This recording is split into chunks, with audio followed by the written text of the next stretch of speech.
récapituler. Donc, on vous envoie l'enregistrement. N'hésitez pas à poser vos questions et donc nous vous enverrons un questionnaire à la fin pour nous partager vos commentaires. Ensuite, au niveau technique, donc si vous ne connaissez pas encore l'outil, vous pouvez voir tout en haut l'option audio. Donc, idéalement, si vous avez un casque USB branché, c'est vraiment la meilleure qualité de son. Après, si vous souhaitez nous rejoindre par téléphone qui sera intégré avec GoToWebinar, vous pouvez cliquer sur le mode téléphone et composer donc le numéro local. On vous demandera également pendant la session d'utiliser l'outil lever de main. Donc vous voyez la petite icône, c'est tout simplement voilà, pour lever la main. Donc n'hésitez pas. Et enfin, tout en bas, l'onglet questions. Donc en fait, c'est l'onglet questions et l'onglet chat pour vous, puisque c'est le seul moyen de nous joindre. Voilà, donc n'hésitez pas, Alexandra. Et là également, donc une petite introduction. Donc moi, je m'appelle Claire-Marie Muret, je suis Customer Success Manager Senior chez LogMeIn depuis bientôt 7 ans. Donc, je suis passionnée par GoToWebinar, je fais de la formation sur le produit pour toute industrie confondue et j'interviens également en consultante, donc là vraiment en prestation pour accompagner nos clients du début à la fin, donc de la planification de l'événement jusqu'à l'événement live et même parfois après. Et je suis Alexandra Guimarès, je suis responsable marketing France, donc je suis un petit peu la caution métier pour ce webinaire. Tout ce qu'on va vous dire, je le vis au quotidien, je sais ce que vous ressentez, je sais ce que vous vivez, même si je suis, et Claire-Marie de même, on est toutes les deux très intéressées pour avoir plus de détails et mieux comprendre ce que vous traversez au quotidien et ce pourquoi vous utilisez nos webinaires. Claire-Marie, c'est encore moi. Je passe la parole. Alors, donc, toutes les données que nous avons traitées, tous nos utilisateurs de GoToWebinar, tous nos webinaires, auraient de quoi vous faire griller la cervelle, très honnêtement. Mais le thème d'aujourd'hui, c'est le guide du marketeur paresseux. Donc, je ne vais pas me contenter de déverser des tonnes d'infos pour que voilà, vous ne puissiez pas les utiliser. Au contraire, je vais vraiment essayer de vous donner une anti-sèche. Donc, c'est une solution rapide qui vous permettra de réussir facilement vos prochains webinaires avec un investissement en temps le plus court possible. L'idée, c'est vraiment de vous donner des clés pour que vous puissiez faire des événements efficaces et que voilà, vous ayez envie de recommencer. Donc, passons à un petit vote rapide grâce au sondage, s'il vous plaît. Donc, quel est votre niveau d'expérience avec les webinaires? Donc, pour cliquer sur le sondage qui va apparaître à l'écran, vous pouvez cliquer pour sélectionner votre réponse. Voilà, on va laisser le sondage ouvert quelques secondes. N'hésitez pas à nous faire part de votre expérience pour qu'on sache un petit peu qui se trouve sur la ligne aujourd'hui. Donc merci, on a déjà pas mal de votants. On va maintenant fermer le sondage. Hop. Merci. Très bien. Alors, on va maintenant afficher les résultats. Voilà, donc vous voyez que c'est un certain mix avec quand même déjà pas mal de personnes qui ont l'habitude d'utiliser l'outil. Alors pour les pros, donc les prochaines 45 minutes vous permettront de voir ce qui fonctionne déjà dans votre façon de faire et de valider les choses que vous faites bien, donc tant mieux. En revanche, je remettrai en question les choses que vous pensez peut-être être vraies, mais qui vous handicapent, afin qu'on puisse les corriger. Et pour les autres, donc y compris les initiés, vous apprendrez tout ce dont vous avez besoin de savoir pour organiser d'excellents webinaires et surtout comment éviter les pièges potentiels. Voilà, donc apprendre les expériences des autres, c'est toujours pratique. Alors, sur cette slide, on va voir les principales difficultés des webinaires pour les responsables marketing et je suis sûre que c'est sans surprise pour vous. Et donc vraiment les deux points difficiles, c'est l'incitation à la participation et la planification. Donc on a étudié 300 000 webinaires et nous avons tiré 9 règles immuables. Et on a commencé par les top challenges des marketeurs quand ils organisent des webinaires. Donc ces deux points-là. D'accord. Donc après, bien sûr, il y a aussi la création de contenu, la gestion de projet, les problèmes de fuseau horaire. On a une question internationale. Un instant. On a des questions? Oui. Et oui. Alors il faut juste qu'on revienne sur les slides. sur sondage.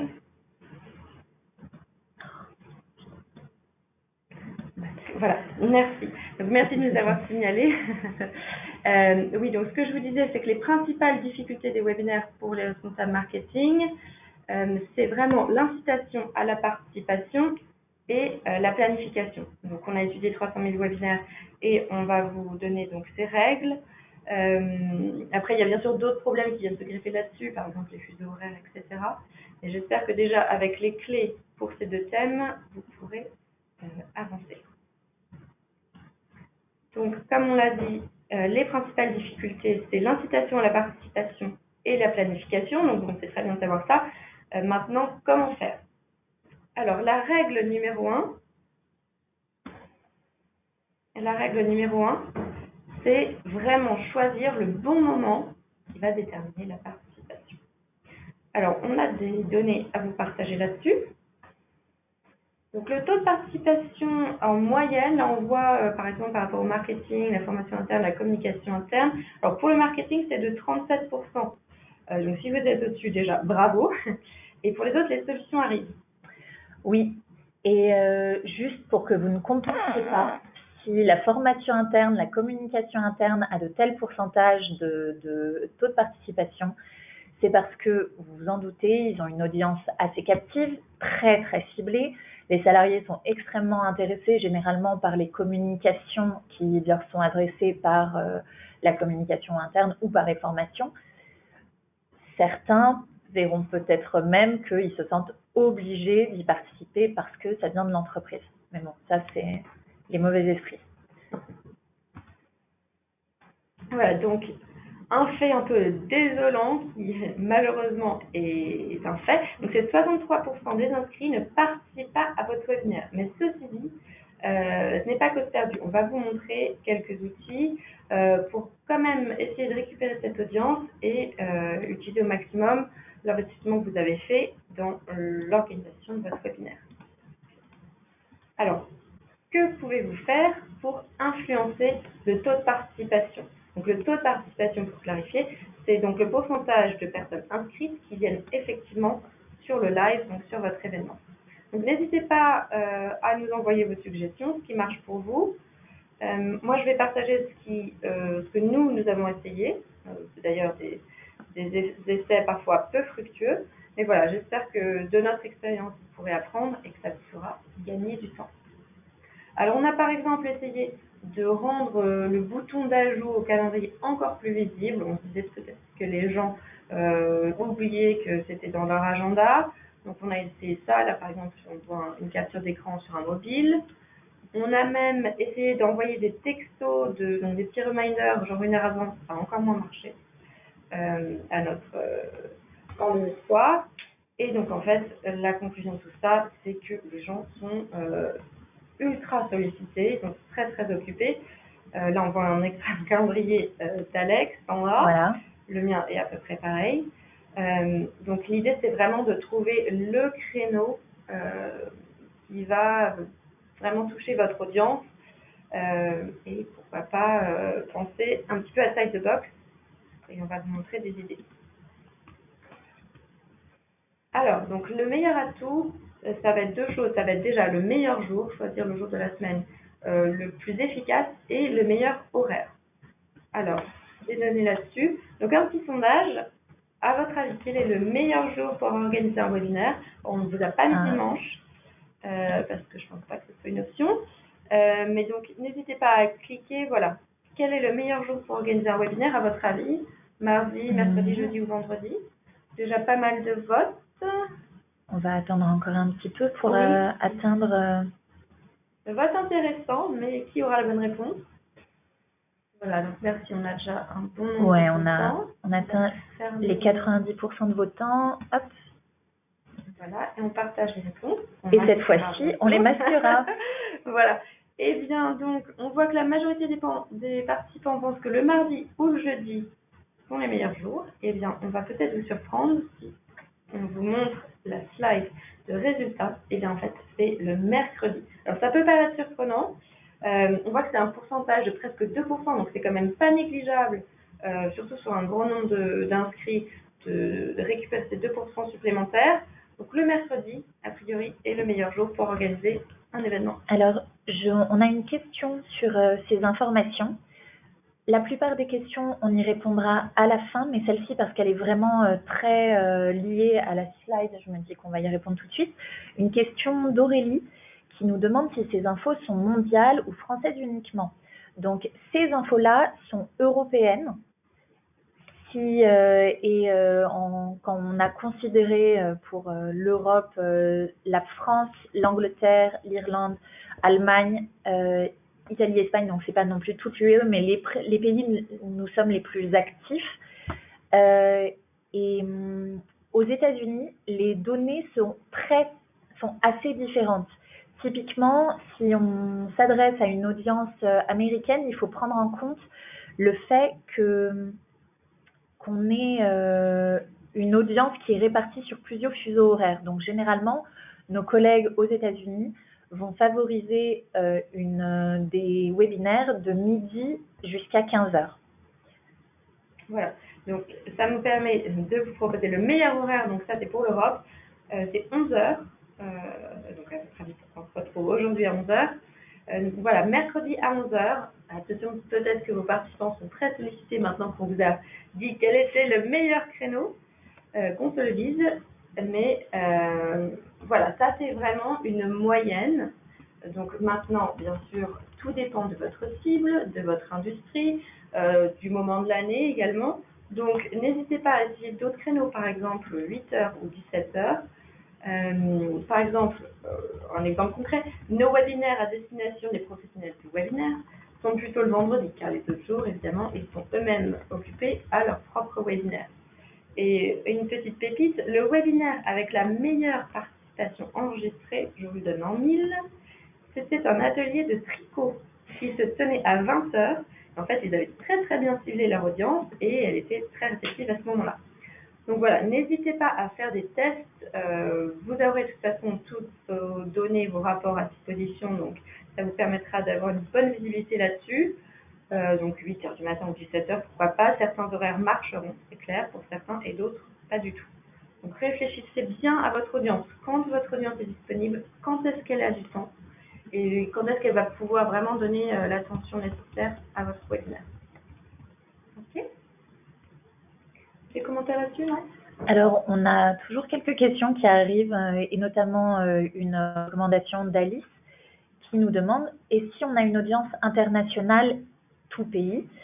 Donc, là-dessus, on n'a pas de données précises, mais comme vous l'avez dit, vous essayez à 9h et 16h, il n'y a que l'expérience qui peut vous dire ce qui fonctionne le mieux tout pays. Si vous pouvez bien sûr vous adapter au pays où vous avez la cible la plus forte, c'est certainement ce que vous faites déjà et c'est à peu près le meilleur conseil qu'on puisse vous apporter. Je pense qu'il n'y a aucun créneau qui convienne tout autour du globe, malheureusement. Oui, et puis là-dessus, on pourra peut-être en reparler après quand on va parler de la rediffusion vidéo. Mais un autre outil aussi parfois, dans les cas vraiment sur les deux extrêmes du globe, on peut faire 2 fois le même événement avec un petit menu déroulant où les personnes choisissent les dates qui leur conviennent. Donc parfois, ça vaut le coup si on veut permettre une expérience live pour que les personnes comme aujourd'hui puissent poser les questions, etc. Donc à vous de prendre la décision et de réfléchir pour ce qui est opportun. Alors on continue, donc la loi numéro 2, ce qui peut paraître un peu surprenant par rapport à ce qu'on vient de dire, le taux de participation ne garantit pas le succès. Alors qu'est-ce qu'on veut dire par là ?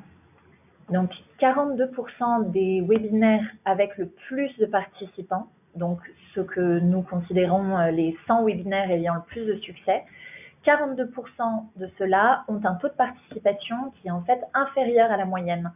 Pourquoi ? Parce qu'ils ont simplement misé énormément sur la promotion de leur webinaire, peut-être une promotion un petit peu moins ciblée, qui du coup a attiré moins de participants en proportion. Le fait est que même en réduisant le taux de participation, leur nombre d'inscrits total et de participants au webinaire reste extrêmement élevé, d'où leur haut positionnement. Donc ça, c'est vraiment un ajustement à voir par rapport à vos propres objectifs, par rapport à votre propre cible. Si vous êtes sur un marché de niche, vous n'avez aucun intérêt, bien sûr, à promouvoir très largement votre webinaire. Vous allez préférer vous adresser à cette frange extrêmement réduite de population qui est votre cible parfaite. Alors, il y a d'ailleurs un petit rappel technique. Donc là, c'est le côté technique de l'outil GoToWebinar. Au fur et à mesure que les futurs participants s'inscrivent, vous pouvez voir ça sur vos rapports. Et le nombre d'inscrits n'a rien à voir avec le nombre de participants permis par licence. Donc l'outil vous permet de distribuer très largement, bien au-delà de vos participants espérés. Donc là encore, n'hésitez pas même à faire des réajustements. Vous pouvez partager une première fois votre événement, voir que peut-être le nombre d'inscrits n'est pas suffisant ou peut-être pas conforme à vos attentes. Là encore, vous pouvez faire plusieurs slides, on va dire, pour distribuer. Donc n'hésitez pas à utiliser l'outil. Alors ensuite, on voit que 26% des inscrits ne se connectent qu'à la diffusion à la demande. Et c'est ce que je disais tout à l'heure, notamment en raison des fuseaux horaires, mais pour d'autres facteurs également. C'est vraiment quelque chose qui a tendance à s'accentuer. Je vous le redirai tout au long du webinaire, mais c'est vraiment une tendance très très forte. Donc en fait, les personnes qui s'inscrivent à l'événement viennent juste pour avoir à disposition l'enregistrement et les slides, mais surtout la partie multimédia. Donc l'enregistrement, ils vont avoir la présentation visuelle et audio. Donc rappelez-vous de toujours enregistrer, et là encore c'est le petit côté technique. Si vous n'enregistrez pas de votre côté, il n'y a pas de backup chez LogMeIn. Donc vraiment pensez, vous êtes responsable du contenu de votre événement. Après, à vous de l'exploiter. Mais ça serait vraiment dommage de priver votre audience d'avoir accès à cet outil à la demande. Et en plus, en tant que marketeur, vous savez comment on essaye toujours d'optimiser notre temps. Donc, si on peut obtenir plus de ressources, plus de documents qui peuvent générer des visites, des leads à partir d'un même investissement en temps, on va le faire.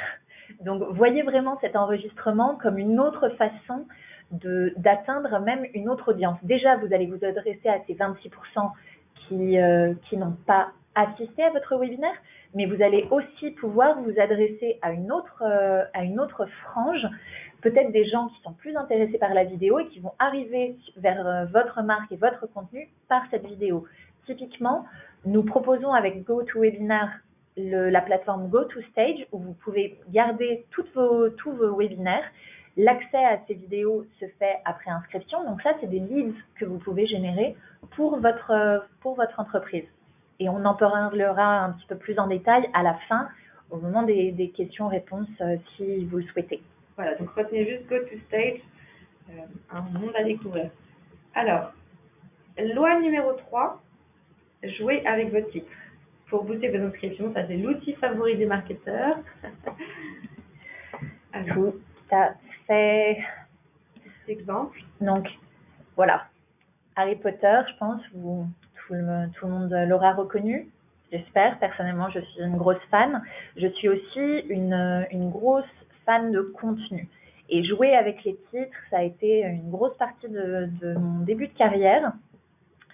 Donc, supposons que je sois professeur à Hogwarts pour un cours de potions. Évidemment, en tant que professeur, mon but, c'est d'atteindre le plus possible d'élèves. Donc, c'est un cours facultatif, mais malgré tout, même si c'est facultatif, ça ne m'empêche pas d'avoir vraiment envie de battre tous les autres professeurs de l'école. Je peux faire mieux que Rogue ou Snape, pour ceux qui auraient lu en anglais. Et du coup, j'ai pas envie de commencer mon super cours facultatif par un titre comme « Pratique usuelle en création de potions ». C'est ennuyeux, c'est trop factuel, c'est pas forcément ce qu'il y a de plus attirant. Voilà, en plus, quand on a testé, moins 19 élèves. Par contre, si on commence à rajouter des termes comme les tendances 2017, mais surtout 2018, ça va encore augmenter notre nombre de participants. Les tendances 2017 ou 2018 en création de potions, ça serait une vraie valeur ajoutée. Les gens auraient vraiment le sentiment d'être face à un contenu nouveau, ils seraient sûrs d'avoir accès à ce qui vient tout juste d'être découvert.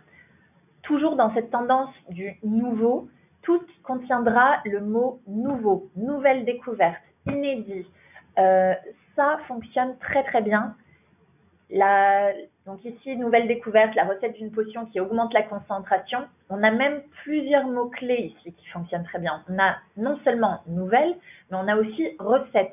Les gens aiment bien tout ce qui touche à un tutoriel, une recette, un pas à pas. Voilà, tout ça fonctionne extrêmement bien. Ensuite, on a aussi le fait de proposer des cours débutants. Tout le monde a envie de commencer par le B à bas et l'ABC de la création de potions aurait certainement beaucoup de succès auprès des étudiants. Ici, plus 31. Enfin, mon préféré serait les comment. Apprenez comment réaliser de fantastiques potions en une seule journée. Apprenez comment transformer votre colocataire en souris. Apprenez comment faire quelque chose, comment faire si. C'est un petit peu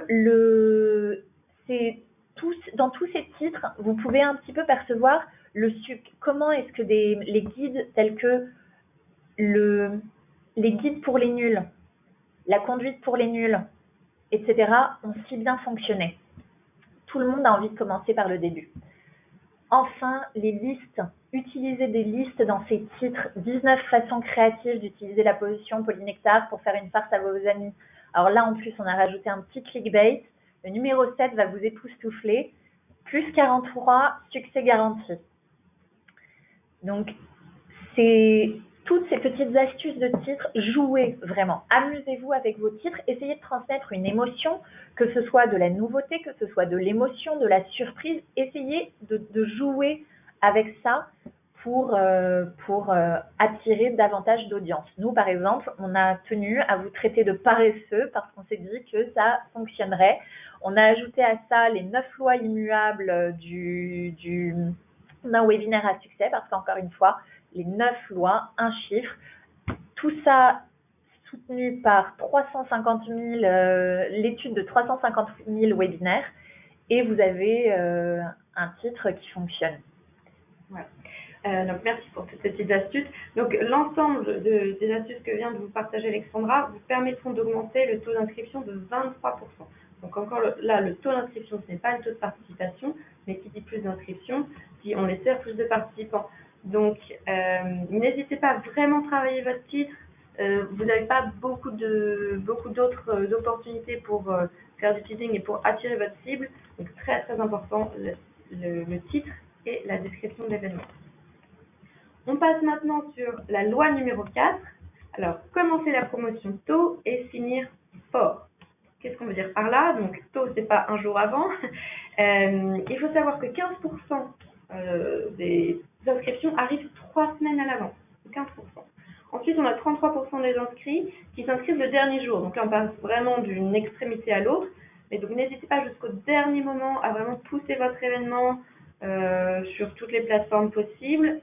Jusqu'au dernier moment, parlez, faites le buzz. Donc, plus vous commencez la promotion tôt, ce qui est quand même à retenir, plus vous aurez d'inscrits. Donnez-vous le temps et continuez sur votre lancée. Voilà, n'hésitez pas à organiser plusieurs relances avec différents objets mail en fonction du nombre de participants que vous avez. Par exemple, ceux qui n'ont pas ouvert votre mail, vous pouvez leur envoyer le même email avec un autre titre. Ceux qui ont ouvert votre email mais n'ont pas cliqué sur le lien d'enregistrement, peut-être vous pouvez leur envoyer un autre email avec un autre contenu qui va faire ressortir d'autres aspects du webinaire que vous allez partager. Alors, on a malheureusement constaté que 37% des organisateurs ne font pas la promotion assez tôt, et je pense qu'on l'a tous plus ou moins fait au moins une fois, et on a malheureusement payé les frais. Donc, pour vous aider à lancer votre webinaire au bon moment, on a préparé une checklist de tout ce que vous devez faire semaine après semaine pour vraiment rien oublier. Parce qu'on sait dans un coin de notre tête ce qu'on doit faire, mais après, pour le mettre en pratique, c'est autre chose. Donc, n'hésitez pas à télécharger la checklist rétro-planning qui est dans dans la console, ça vous permettra de voir les différentes étapes clés d'un webinaire et quelques astuces de promotion. Donc là, vous voyez les 12% une semaine en avance, 25% 2 semaines en avance, et donc après, des bons élèves un peu plus en avance. Si vous avez des questions ou techniques, si vous ne trouvez pas où est la checklist, n'hésitez pas, Alexandra est là pour répondre à vos questions. Voilà. Et on vous les réenverra avec l'enregistrement de toute façon pour s'assurer que vous l'ayez. Voilà, vous pouvez l'imprimer, l'avoir sur votre desk. Je vous la partage à tous mes clients. La loi numéro 5, c'est l'email et le co-marketing sont la clé du succès de la promotion. Alors c'est peut-être une des lois qui va vous surprendre le plus. Donc ici, on s'est appuyé sur une étude qu'on a faite auprès de nos clients où on les a interrogés sur la fréquence d'utilisation de différentes tactiques de promotion et l'efficacité perçue pour cette même tactique. Donc l'email sans surprise est l'outil qu'ils utilisent le plus, avec une efficacité perçue comme assez élevée. Le site web déjà est moins utilisé et aussi l'efficacité est assez plus réduite. Les réseaux sociaux encore moins. Le blog généralement c'est intéressant en tant que partie de votre phénomène de promotion, mais pas comme seul outil de promotion. Par contre, ce qui est intéressant, c'est les partenaires. Organiser un webinaire avec un partenaire peut être un excellent levier pour plus d'inscriptions. Donc, c'est quelque chose qui est très peu utilisé. En revanche, les gens s'accordent à dire que c'est assez efficace. Pour vous donner un petit exemple là-dessus, en juin notamment, j'ai été consultante.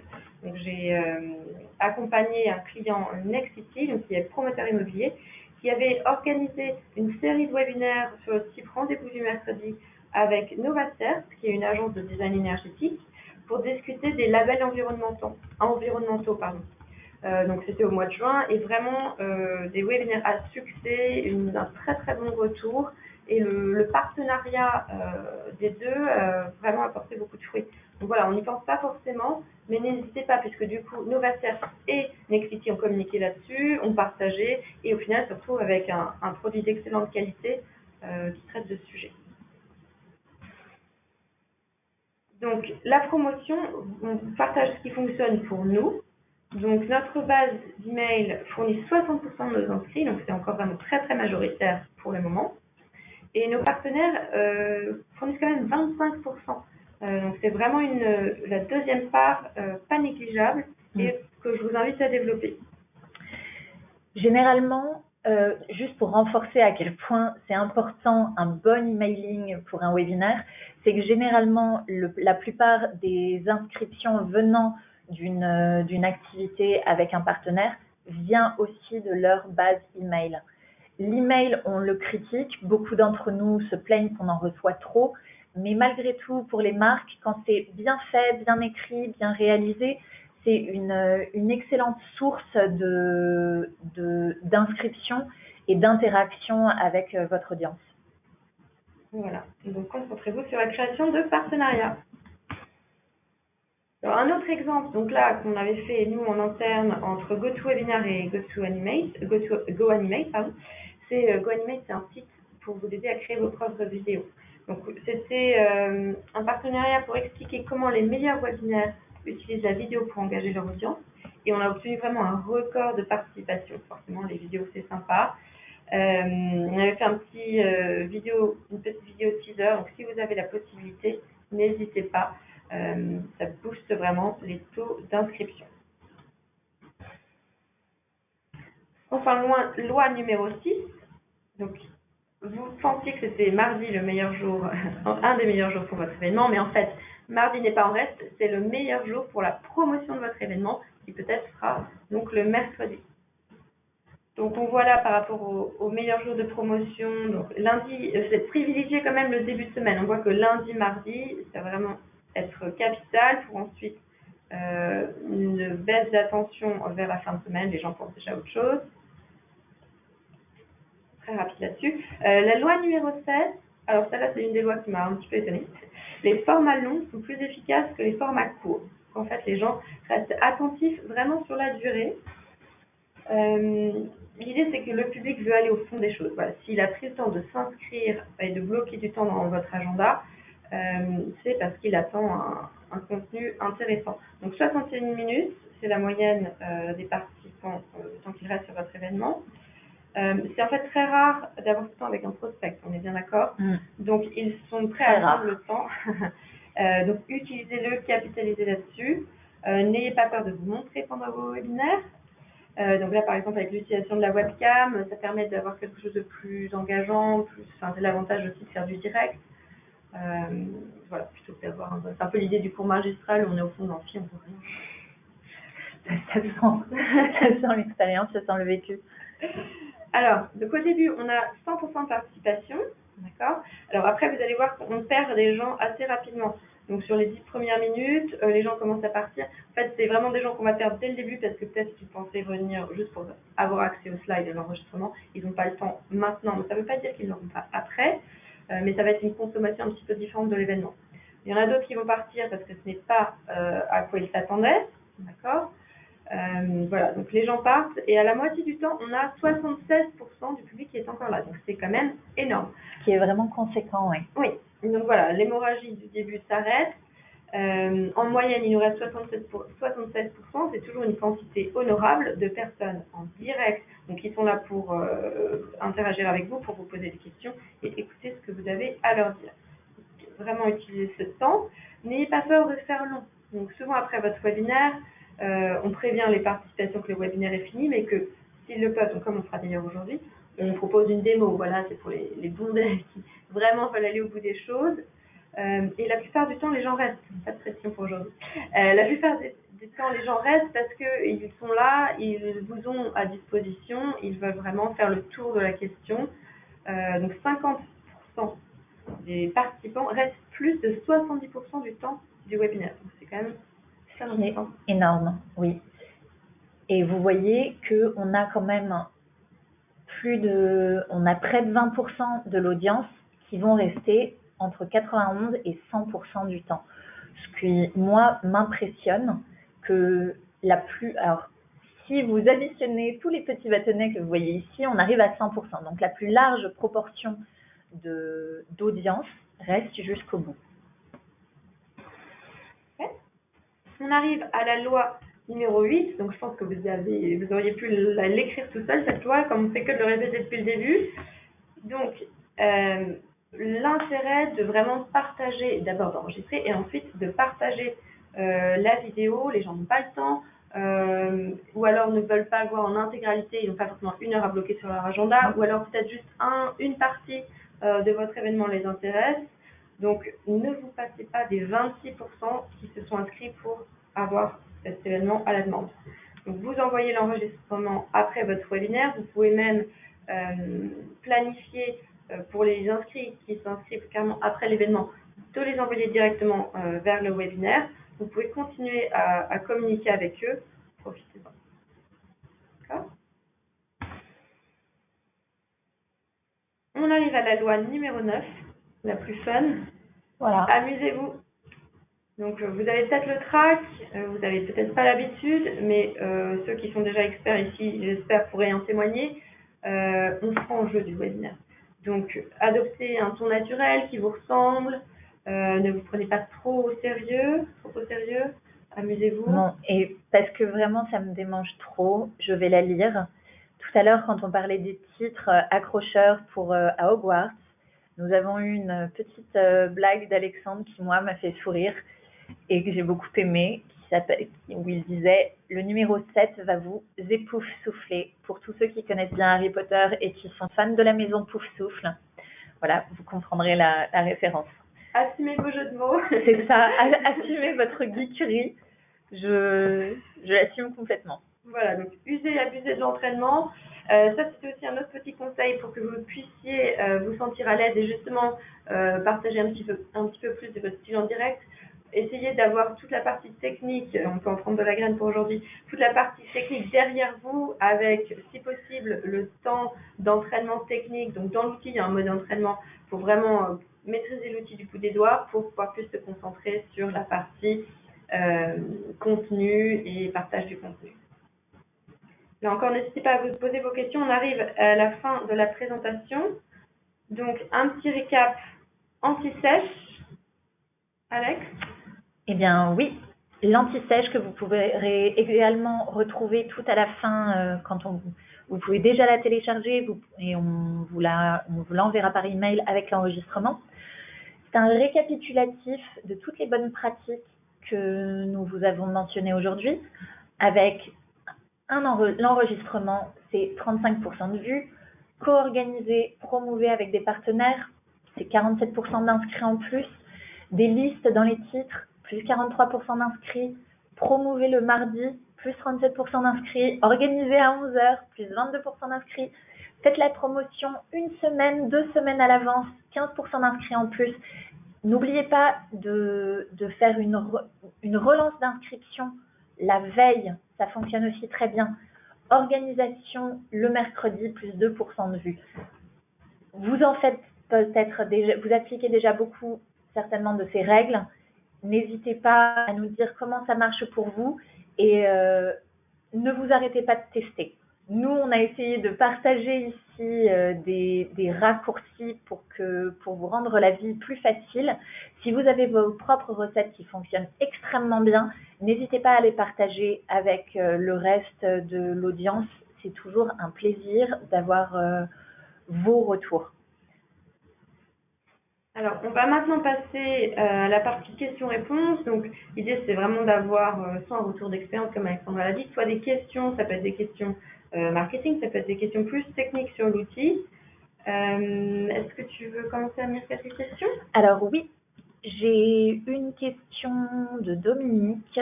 Où se trouve l'outil entraînement? Alors, l'outil entraînement, vous ne pouvez pas l'avoir là parce qu'il faut être connecté à la plateforme web et je pourrais d'ailleurs le montrer dans la partie démonstration. Quand on se connecte à son compte GoToWebinar sur le site internet, pour chaque événement qu'on crée, on a 2 gros boutons, entraînement et démarrer. Et en fait, ce que je vous conseille, c'est de toujours cliquer sur le mode entraînement. Ça lance l'outil, donc comme le jour J, vous pouvez faire votre test de partage d'écran, d'audio, vous familiariser avec toutes les petites manettes et évidemment les participants ne peuvent pas vous rejoindre. Donc c'est une sorte de coulisse. Et même le jour J, je vous conseille de cliquer sur le mode entraînement et l'outil lui-même vous dira est-ce que vous souhaitez rester en mode entraînement ou démarrer votre événement dans 15-20 minutes. Ça permet vraiment d'être prêt jusqu'au dernier moment. Alors, une question d'Aurélie. Est-ce qu'il y a un service dans GoToWebinar pour pouvoir mettre à disposition l'enregistrement? Alors, tout à fait, c'est pour ça qu'on en parle autant. Alors, effectivement, vous avez plusieurs paramètres possibles pour utiliser votre enregistrement. Donc, quand vous cliquez sur enregistrement, et là encore, je vous dis vraiment, mais vous pouvez même le paramétrer par défaut quand vous démarrez la diffusion, l'enregistrement démarre. Une fois que ce fichier, que vous avez fini l'événement, c'est un fichier MP4 qui est à disposition dans une rubrique appelée aux surprises mes enregistrements. À partir de là, ça vous fait une sorte de librairie. Alors, vous pouvez soit les télécharger en MP4, soit les distribuer. C'est un lien URL, comme un lien d'inscription, en fait, pour l'événement live, sauf que c'est vers la rediffusion. Vous pouvez également les inclure dans les emails de suivi. Donc là encore, c'est des paramétrages dans l'outil. Et vous pouvez également les publier sur votre GoToStage. Et ça me permet de parler un petit peu plus de GoToStage. GoToStage, c'est une plateforme de GoToWebinar. Donc pour y accéder, c'est pareil, dans mes enregistrements, une fois que vous publiez une première vidéo, vous arrivez sur GoToStage. Et GoToStage, c'est une plateforme de partage vidéo. Alors à la différence peut-être d'autres sites de partage, les personnes s'inscrivent. Donc par exemple avec leur compte Twitter, GoToWebinar s'ils en ont un, LinkedIn, peu importe. Mais les gens sont donc identifiés et ça vous permet du coup, grâce aux analyses et à la data, de savoir qui a consulté, quand, combien de fois, les différents enregistrements. Et l'avantage de GoToStage par rapport à le partage d'enregistrements spécifiques, c'est au lieu de partager 15 vidéos avec 15 liens différents, vous avez une plateforme que vous pouvez mettre en forme avec votre branding, etc. C'est là encore c'est clairement une chaîne, une sorte de librairie pour pouvoir mettre en libre service tous les contenus sur lesquels vous avez déjà travaillé. Alors, nous avons une autre question Nous avons une autre question de Mathilde. Est-ce que les sondages améliorent l'engagement pendant les webinaires? Et en fait, alors on va y répondre, mais Camille nous disait elle-même que l'une de ses astuces, c'était justement d'utiliser beaucoup les sondages pour rythmer ces webinaires et impliquer les participants pour qu'ils ne restent pas passifs derrière leur écran. Donc, merci Camille. Et en effet, je pense que j'aurais répondu la même chose. C'est que les sondages, ça fonctionne très bien. Alors, une petite précision là-dessus également, si votre audience n'a pas beaucoup l'habitude d'être sur des webinaires en ligne, ça peut arriver, n'hésitez pas à vraiment guider votre audience, que vous, du côté organisateur, vous voyez un petit décompte temps, vous voyez en live le nombre de personnes qui votent, leurs réponses, etc. Donc, n'hésitez pas, comme j'ai fait aujourd'hui, à bien leur indiquer qu'il faut cliquer sur votre écran pour voter. Vous pouvez montrer ensuite les résultats ou non. Et je vous donne aussi une deuxième petite astuce, c'est vrai qu'on n'a pas fait aujourd'hui, c'est le sondage à main levée. Donc c'est beaucoup plus flexible et donc tu n'as pas besoin de te préparer par rapport à un sondage normal.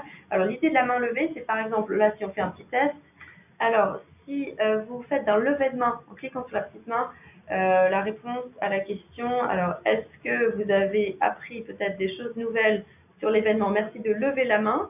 Tous ceux qui ont appris des choses nouvelles aujourd'hui. Ouh, super. Beaucoup de mains levées. Bon, c'est merci, très bon signe. J'ai pris Elodie, Guillaume, Thibaut, Massimo, voilà. Linat, merci pour Christophe. Ouais, je vais m'arrêter, mais Alexis, Yasmina, Annabelle, Johan, Marion, Alexandre, Gérard, merci à tous. Voilà. Donc c'est vraiment juste un clic et donc ensuite vous en tant qu'organisateur vous pouvez baisser les mains. Donc à n'importe quel moment de la participation, plutôt que de lancer un gros sondage, ça peut être juste voilà. Est-ce que vous pouvez juste me confirmer d'un lever de main que vous m'entendez bien? Voilà, ça permet juste de créer une petite interaction. Les gens savent que vous les entendez parce que eux vous entendent, mais c'est bien de voir qu'il y a un échange. D'autres questions? Alors, je continue parce qu'on en a eu pas mal au début. Alors, personnellement, je ne saurais pas y répondre. Peut-être que toi, oui. Comment vous souhaitez rivaliser avec des solutions comme Webikeo qui proposent la solution de webinaire plus de promouvoir le webinaire à une base de données identifiée? Alors ça, je pense que ça va être peut-être d'autres outils qui vont se greffer sur GoToWebinar et on travaille d'ailleurs beaucoup avec les intégrations. On a pas mal d'API qui sont disponibles sur notre site développeur, etc. C'est pas vraiment l'optique de GoToWebinar en soi. Non. Voilà, il est plus de travailler avec vos propres audiences ou des audiences que vous avez engagées d'autres façons. En revanche, c'est vrai qu'on travaille beaucoup avec des intégrations Marketo, par exemple.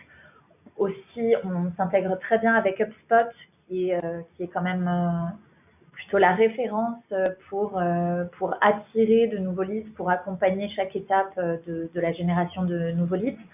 Donc voilà, autour de GoToWebinar, c'est vrai qu'on travaille beaucoup plus sur l'intégration avec d'autres outils d'automation marketing, notamment, que sur... J'ai envie de dire un petit peu à chacun sa spécialité. Voilà. Dans GoToWebinar, il y a beaucoup d'investissements qui sont faits plus sur l'événement lui-même, la gestion de l'audience et le suivi aussi avec le GoToStage et les rapports, etc. Je pense qu'on a répondu à la question. D'autres questions? Alors, est-ce qu'on peut intégrer directement un formulaire d'inscription à un webinar GoToWebinar dans une page web? Alors là aussi, tout ce qui va être intégration, ça va être du côté développeur. Comme je viens de le dire, on a toutes les données déjà à disposition qui sont partagées. Alors ça demande un petit peu plus d'investissement et de ressources de votre côté, c'est possible. Mais sinon, juste au niveau de la personnalisation de l'inscription, si vous n'avez à disposition que GoToWebinar, il y a pas mal d'options de personnalisation, etc. Donc voilà, l'idée de base, c'est si vous ne trouvez pas comment faire avec GoToWebinar, regardez du côté des API. Tout à fait. Alors, je continue d'exposer. Il y a beaucoup de questions. Est-il possible de restreindre l'accès à notre chaîne GoToStage? Oui, alors tout à fait. Donc on a deux stades de publication. Déjà, la chaîne en elle-même peut être soit publique, c'est-à-dire référencée en fait sur GoToStage. Donc là, dans ce cas-là, tout le monde peut y avoir accès, même s'ils doivent quand même s'inscrire. Donc vous pouvez voir qui seront sur la chaîne. On a aussi la version unlisted en bon français qui est en fait du coup seulement disponible pour les personnes qui ont l'URL. Donc ça c'est aussi très très usité. La chaîne donc en privé mais qui est donc partagée avec votre audience, et ensuite chaque webinaire que vous enregistrez, vous avez un petit bouton, c'est vraiment un on-off que vous souhaitez publier ou non sur la chaîne. Donc on publie la chaîne oui ou non, on publie chaque événement oui ou non. Et on a d'ailleurs juste là-dessus un très bon site support, donc si vous avez des questions techniques une fois que vous êtes derrière votre ordinateur, je ne serai pas toujours disponible, Alexandra non plus, mais n'hésitez pas, on a vraiment une bibliothèque de tutoriaux sur le site support et beaucoup d'informations là-dessus. Bon, alors, il y a beaucoup de questions encore, mais je pense que certaines demandent une réponse plus écrite. Est-ce que... Ah, il y en a encore une là. Pouvez-vous nous dire comment on peut partager une vidéo YouTube dans un webinaire? Ça peut en concerner plus d'un parmi vous. Oui, alors le partage vidéo, effectivement, c'est aussi une très bonne façon d'interagir avec l'audience, quelque chose de multimédia.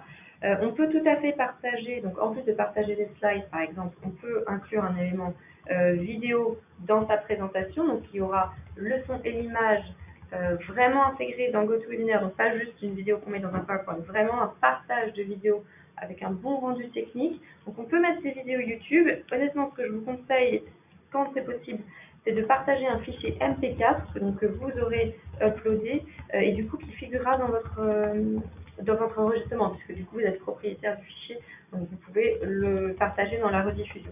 Alors qu'un lien YouTube, si vous le partagez sur le live, parfait. Par contre, il ne figurera pas dans l'enregistrement. Voilà, donc pensez à utiliser le partage de documents, comme on l'a fait aujourd'hui, le partage de vidéos quand c'est important, les sondages, les mains levées, quoi d'autre? Je crois qu'on a fait des sondages. Oui, ouais. Alors j'en ai. S'il y a des questions très spécifiques, on voilà, pourra faire un retour par email qui ne concerne pas forcément le reste de l'audience. Ah, alors, par contre, si ça peut vous aider, j'ai quelques retours. Alors, c'est pas des questions, mais j'ai quelques retours concernant Webikeo. Certains d'entre vous nous rapportent que c'est pas...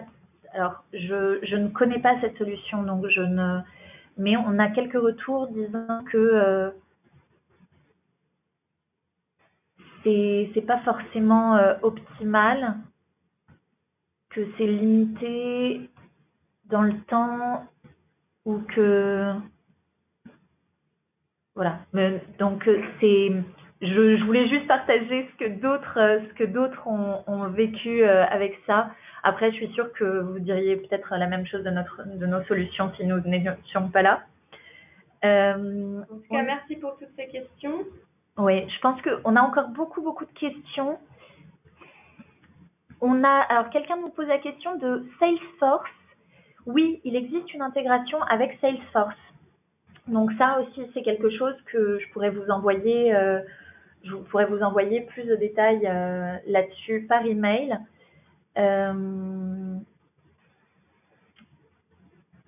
Alors oui, on a. Alors vraiment les retours sur. Alors je veux pas que ça devienne.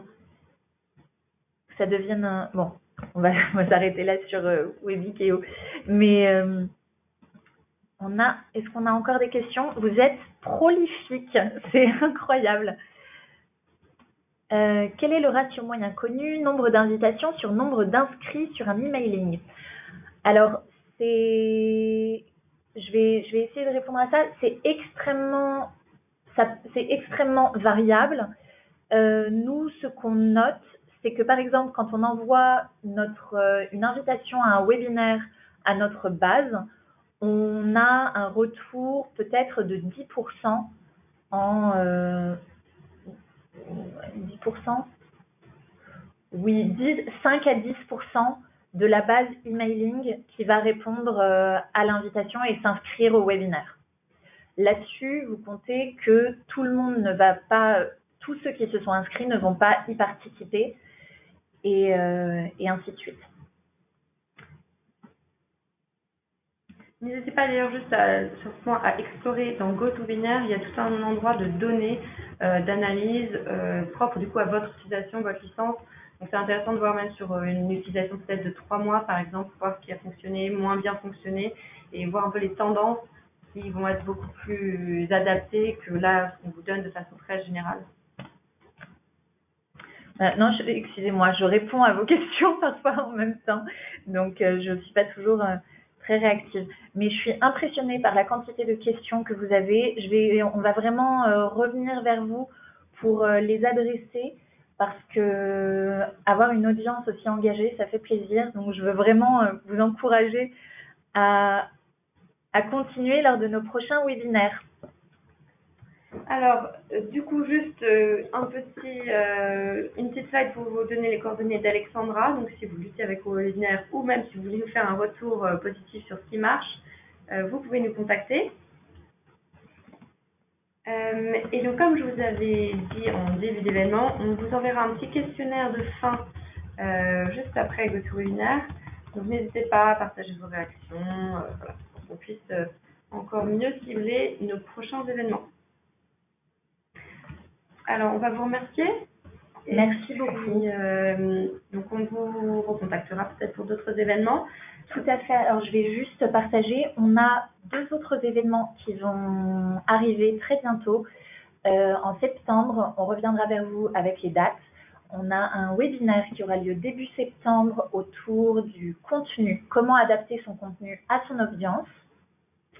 Et un autre webinaire à la fin septembre en partenariat avec Marketo, quand on vous parlait des co-partenariats, co-marketing avec des partenaires, c'est typiquement la stratégie ici. Donc, un webinaire avec Marketo, justement, sur comment optimiser l'intégration de votre webinaire avec différentes solutions d'automation marketing pour accélérer les résultats et pour, encore une fois, vous donner moins de travail parce qu'on sait bien qu'on est un peu paresseux et surtout, on est extrêmement occupé.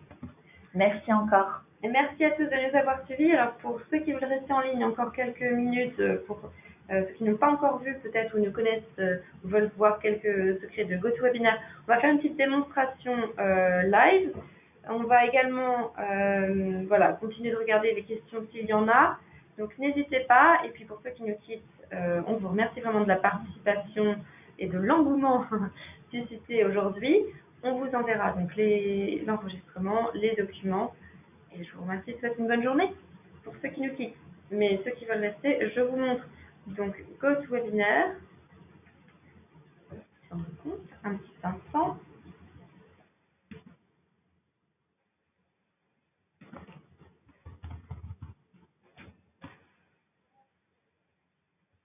On y arrive.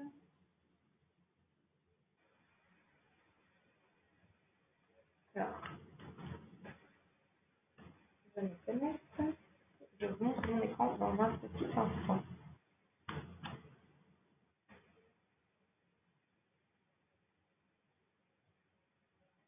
Merci de votre patience. Désolée, j'étais déconnectée de mon compte. Nous aussi, ça nous arrive.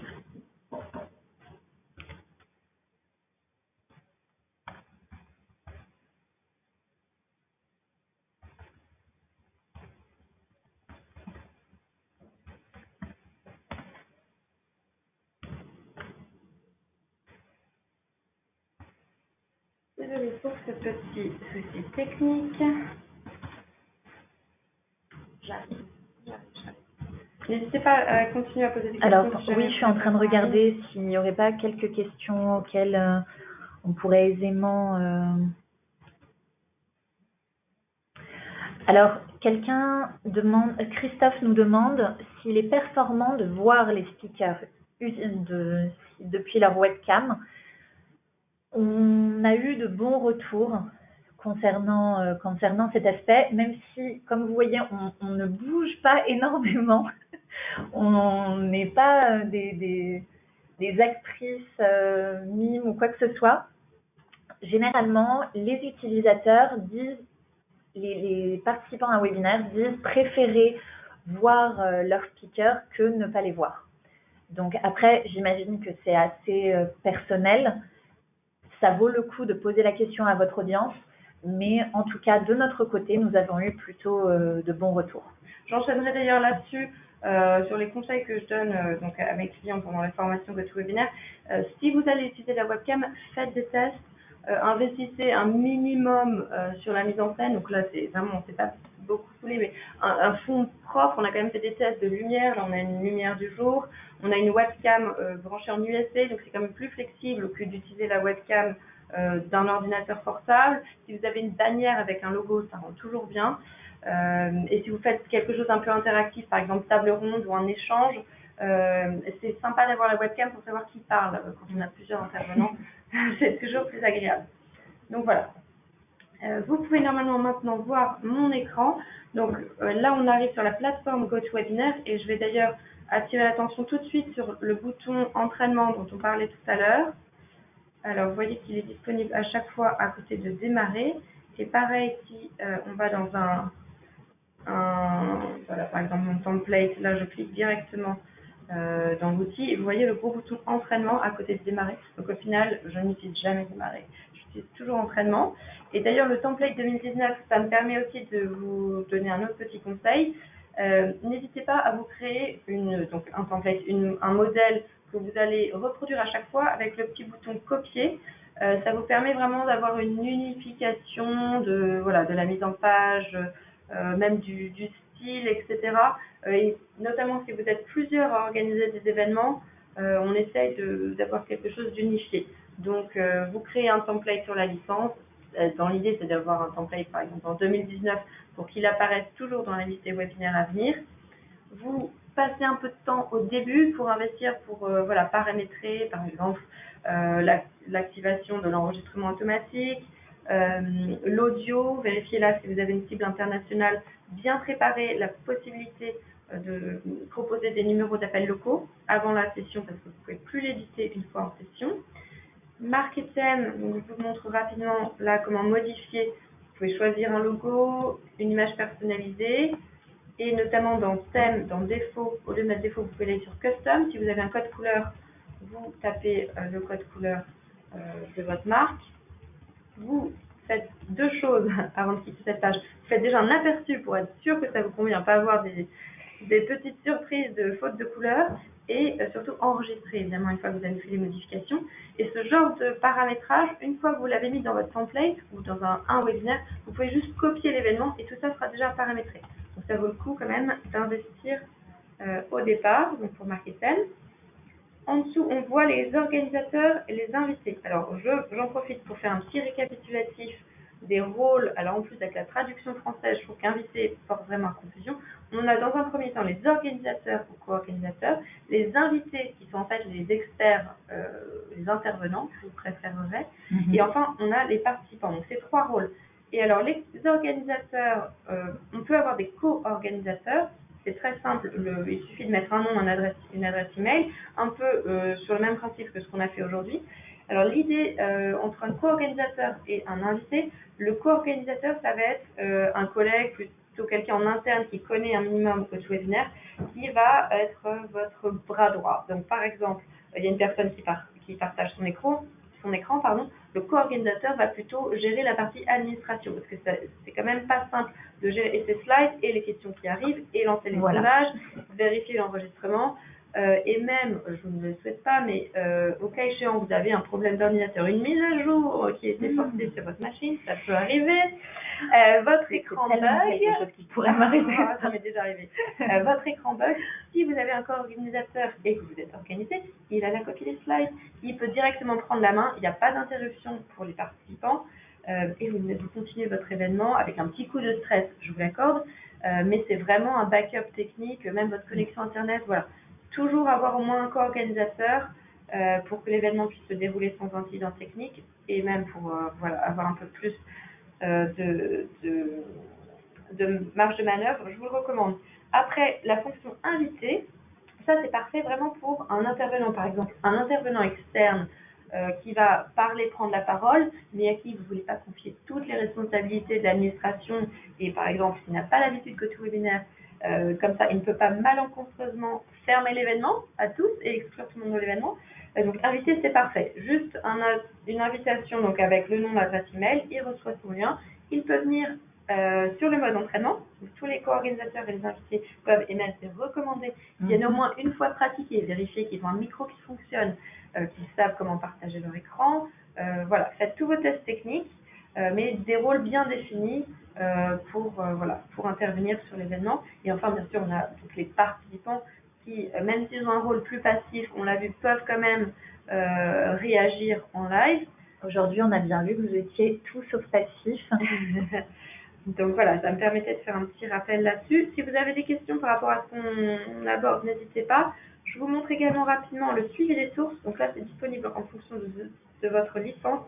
Très pratique. L'idée, c'est juste de créer plusieurs cibles. Par exemple, voilà, emailing.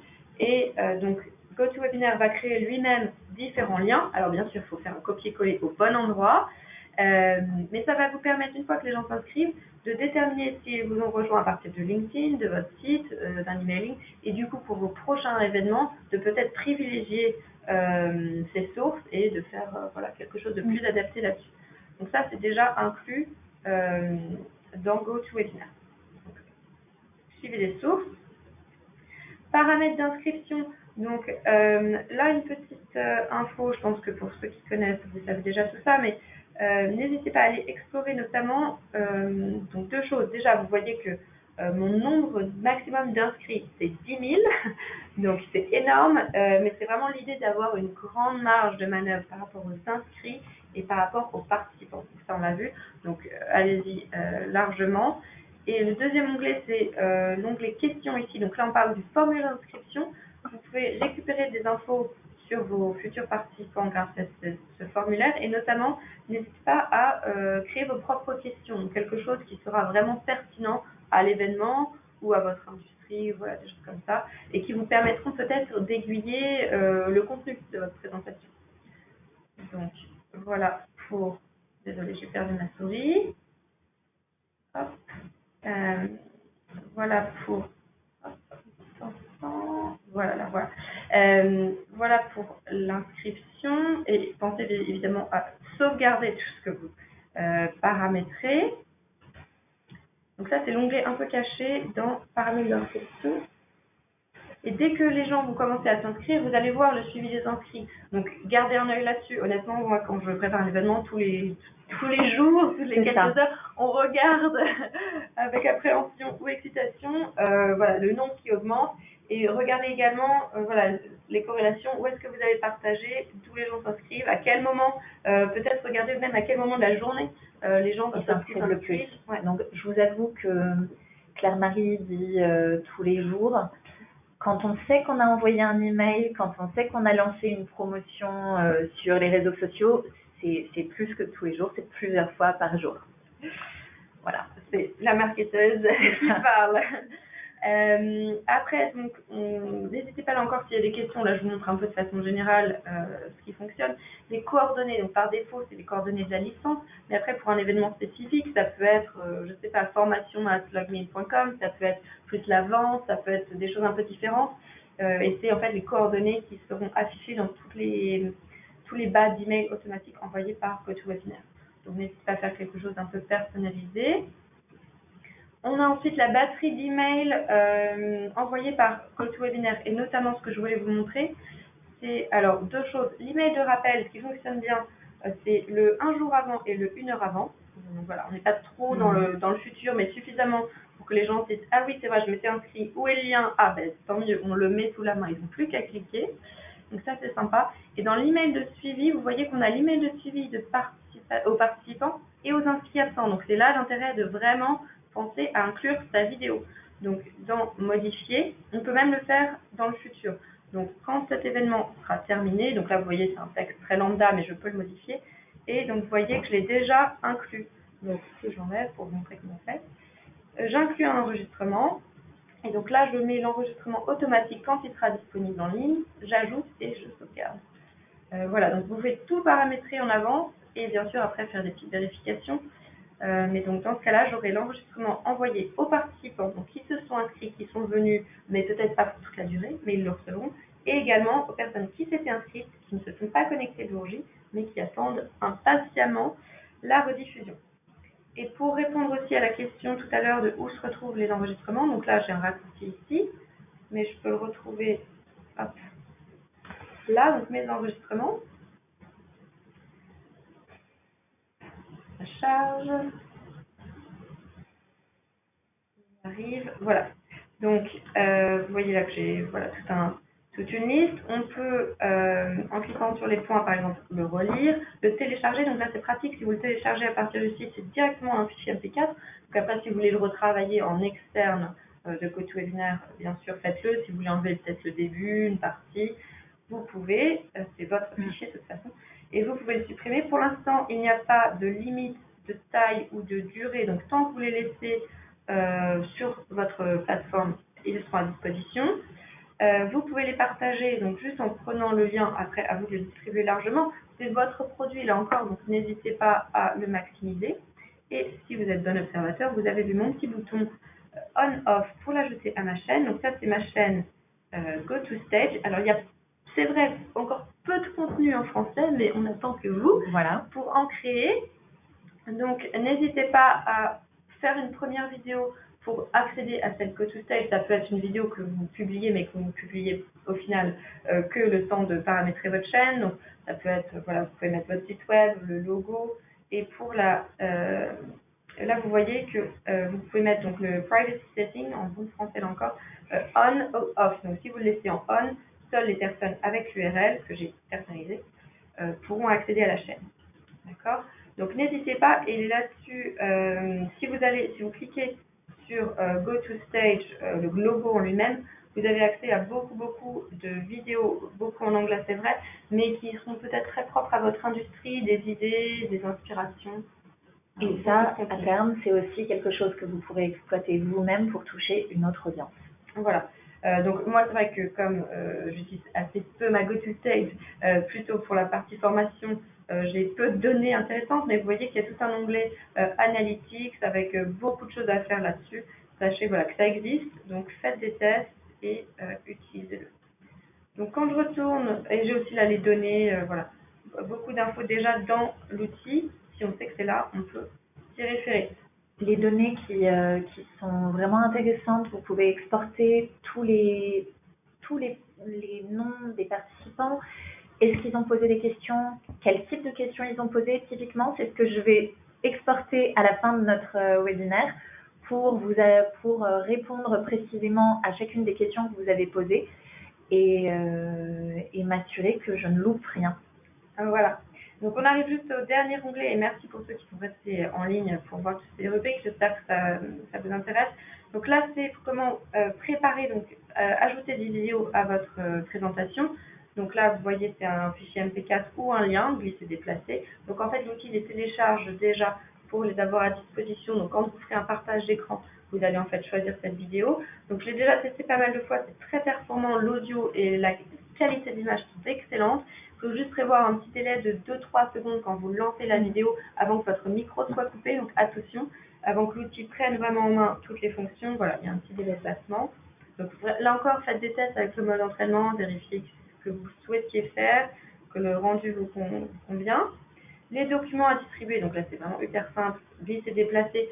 Vous pouvez soit les mettre en avance, donc les personnes y ont accès dès le début de l'événement, mais vous pouvez même dans la console faire en live, par exemple si c'est, je sais pas, les réponses, les choses clés que vous voulez partager au dernier moment, vous pouvez le faire en live. Et enfin pareil, alors peut-être plus difficile à gérer, mais pareil, les sondages et les enquêtes. Donc sondage, vous pouvez en planifier plusieurs à l'avance dans le site, après en fonction du temps qui vous reste, de la qualité de la réponse de l'audience, etc. Vous les lancez ou pas, mais si vous en avez déjà 2 ou 3 sous la main, c'est quand même pratique. Vous pourriez, surtout si vous avez un co-organisateur, vous pourriez les faire en live. Donc par exemple, on a un speaker qui lance un peu un débat, le co-organisateur se dit ça, super question pour un sondage, je prépare mon sondage sur le site, il part directement dans la console, je le lance, je monte les résultats. Donc voilà, c'est très flexible, après ça demande un petit peu d'entraînement. Donc ça c'est pour les sondages, vous voyez, vous pouvez en avoir jusqu'à une vingtaine. Et enfin, l'enquête, donc la différence, c'est que le sondage, c'est pendant l'événement, l'enquête, c'est après, donc c'est vraiment plus là, du feedback. Vous pouvez, par exemple, en type de question, choisir une réponse ouverte ou une échelle d'évaluation, si vous voulez avoir des commentaires. Voilà, les gens aiment écrire ce qu'ils ont pensé. Donc voilà, c'est un aperçu très très rapide de quelques clés. Une dernière chose peut-être à vous montrer, donc générer des rapports ici, notamment si vous avez eu un gros événement et que vous voulez faire un suivi très très rapide aux personnes qui ont posé des questions. Ce rapport voilà, vous donne les adresses email des inscrits et leurs questions pour faire un retour rapide. Et enfin ici, c'est notre site support. Alors souvent on passe à côté, mais c'est assistance 24 heures sur 24, 7 jours sur 7. Alors bien sûr disponible en français. Vous pouvez aller sur le petit globe pour changer la langue, même si vous êtes bilingue. Pourquoi pas, si vous voulez partager des articles avec vos participants. Voilà. Et là, c'est vraiment une bibliothèque de ressources, que ça soit voilà, des articles, des vidéos, contacter le service technique, même s'inscrire à une formation. Je fais des formations en direct au moins tous les mois, si ce n'est tous les 15 jours sur l'outil, où là encore, vous pouvez nous poser vos questions en direct. Et voilà, contacter le service technique. Vous n'êtes pas seul. Parfait. Bien.